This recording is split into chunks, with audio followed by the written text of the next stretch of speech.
Aaron Gordon, nagparinig na sa pamunuan ng Lakers, gusto niya daw maglaro sa Purple and Gold team.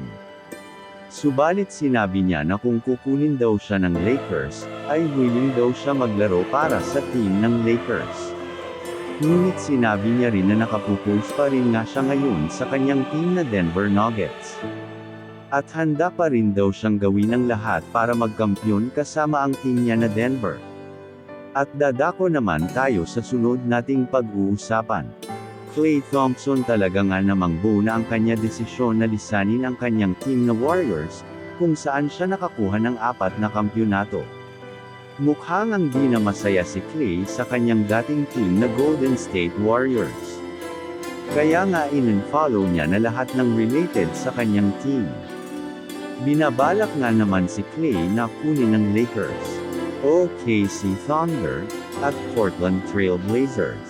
Subalit ayon kay Klay ay nakahanda naman siyang maglaro. At ibigay ang lahat ng kanyang makakaya sa loob ng court. Handa daw siyang mag-adjust para sa ikagaganda ng team. Gagawin nga din daw niya ang lahat, para makatulong at tinitiyak niyang hindi siya magiging pabigat sa kanyang magiging team. At dadako naman tayo sa ating huling pag-uusapan, ang Los Angeles Lakers. Oo nga po mga ka-All-Access TV.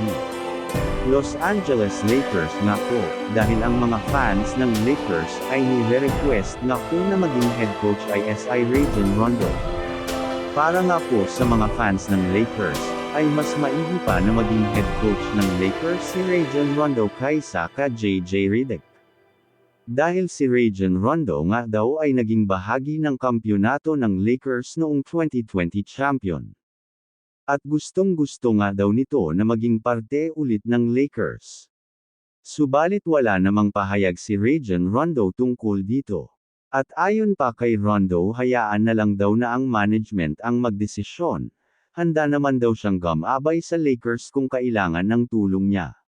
Kayo mga ka-sports, kung kayo ang papipilin, sino kay JJ Redick at Rajon Rondo ang gusto nyo o sa palagay nyo ang mas magandang maging head coach ng Lakers? Paki-comment na lang po sa baba at paki-subscribe na rin po ng channel ko. Salamat po.